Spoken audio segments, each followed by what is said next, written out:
This is our COVID Roundup and CDC update for September 6, 2024. We don't have a ton this week in terms of genetic surveillance, but for Canada, KP3.1.1 increased to 62.2% of all variants in proportion there. Additionally, we have some updates on XEC, which is a recombinant variant or a combination of two different variants that merge together. This happens when a person is infected with more than one COVID variant at the same time. We have strong increasing signals from both Germany and Slovenia, where in Slovenia the COVID variant XEC has reached 12% of variants of proportion there. So we're starting to see strong indications that XEC is likely to be our predominant winter variant.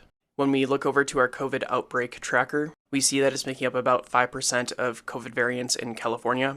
Moving on to our COVID wastewater data, New York State skipped this week due to the federal holiday. Finally, looking over to wastewater scan in California, for the 28 sites that report to wastewater scan in California, we're still seeing local decreases in the wastewater signals in California. In general, the low data is holding pretty constant, as is the middle data here, and the high data is trending downwards, where I'd put the majority of wastewater facilities reporting at moderate high to low high levels.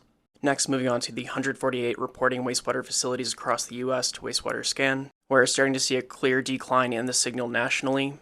However, despite this declining trend, we are still at very high levels nationally, with the additional problems that school is one, back into session, and two, this is our first summer session with the 24-hour CDC recommendation, so it's going to be very hard to predict what's going to happen in the coming months.